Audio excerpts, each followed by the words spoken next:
Assalamualaikum warahmatullahi wabarakatuh. Learning Journal News kembali hadir di hadapan pemirsa dengan beragam informasi menarik seputar dunia perkuliahan, mata kuliah penelitian kualitatif serta sekitarnya.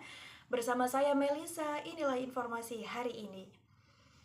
Pemirsa, tepat pada hari Selasa 3 Juni 2025 telah berlangsung kegiatan belajar mengajar mata kuliah penelitian kualitatif yang diampu langsung oleh Bapak Dr. Adi Kusuma, MSI. Kegiatan ini berlangsung selama 150 menit dimulai dari pukul 8 hingga pukul 9.30 di lantai 3 Gedung Fakultas Dakwah UIN Sultan Maulana Hasanuddin Banten. Pada pertemuan ke-15 kegiatan belajar mengajar mata kuliah penelitian kualitatif ini dijelaskan oleh kelompok 4 yang berjumlah 6 orang.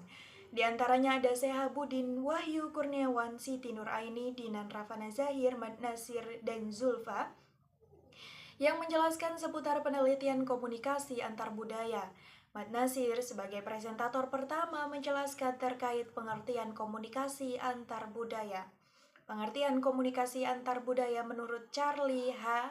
mengungkapkan, komunikasi antar budaya meliputi komunikasi yang melibatkan peserta komunikasi yang mewakili pribadi, antar pribadi, atau juga kelompok dengan tekanan pada perbedaan latar belakang kebudayaan yang mempengaruhi perilaku komunikasi para peserta. Kemudian menurut Lustig dan Koster, komunikasi antar budaya adalah suatu proses komunikasi simbolik, interpretatif, transaksional, dan juga kontekstual yang dilakukan oleh sejumlah orang yang karena memiliki perbedaan derajat kepentingan, memberikan interpretasi dan harapan secara berbeda terhadap apa yang disampaikan dalam bentuk perilaku tertentu. Sebagai makna yang dipertukarkan, Wahyu Kurniawan sebagai presentator kedua menjelaskan terkait teori-teori komunikasi antar budaya. Di antaranya ada kultur convergence theory atau teori konvergensi budaya menurut Barnett dan Kincaid. Konvergensi budaya adalah perpaduan berbagai budaya melalui konsumsi media, di mana halayak aktif berinteraksi dengan informasi. Anxiety Management Theory yang kedua, yaitu teori yang mengelola kegugupan ketidakpastian. Teori ini berfokus pada perbedaan budaya pada kelompok dan juga orang asing. Kemudian teori yang ketiga, Decision Making Theory, teori pengambilan keputusan, kelompok yang efektif. Teori ini menekankan pentingnya interaksi sosial dan budaya dalam proses pengambilan keputusan kelompok baik dalam konteks homogen maupun heterogen. Kemudian ada Siti Nuraini sebagai presentator ketiga, menjelaskan terkait metode dalam penelitian komunikasi antar budaya, di mana metode penelitian komunikasi antar budaya ada 3 pendekatan. Yang pertama, pendekatan ilmu sosial, pendekatan interpretatif, dan juga pendekatan kritis. Pendekatan ilmu sosial ini di mana fokusnya adalah untuk memahami komunikasi antar budaya secara objektif, seperti bagaimana orang berkomunikasi, frekuensi komunikasi, dan juga bentuk-bentuk komunikasi yang umum.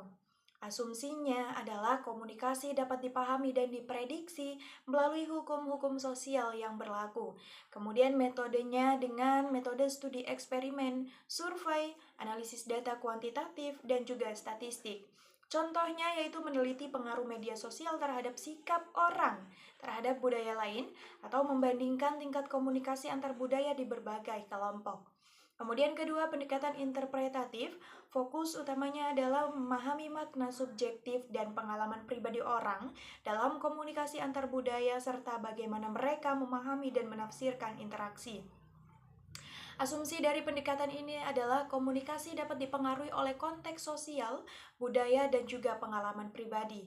Metodenya dapat berupa observasi partisipan, wawancara mendalam, etnografi, dan juga studi kasus. Contohnya yaitu meneliti bagaimana orang dari budaya berbeda memahami dan menafsirkan humor atau mengkaji pengalaman orang asing dalam beradaptasi dengan budaya baru. Kemudian yang ketiga ada pendekatan kritis. Fokus dari pendekatan kritis ini adalah mengkritiki kekuasaan, dominasi, dan juga ketidakadilan dalam komunikasi antar budaya, serta bagaimana kekuasaan mempengaruhi interaksi.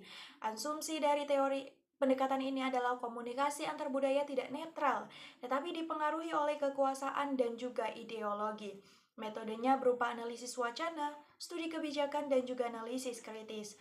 Contohnya, mempelajari bagaimana media mempromosikan pandangan tertentu tentang budaya lain, atau mengkaji bagaimana bahasa dapat digunakan untuk membatasi orang dari budaya tertentu.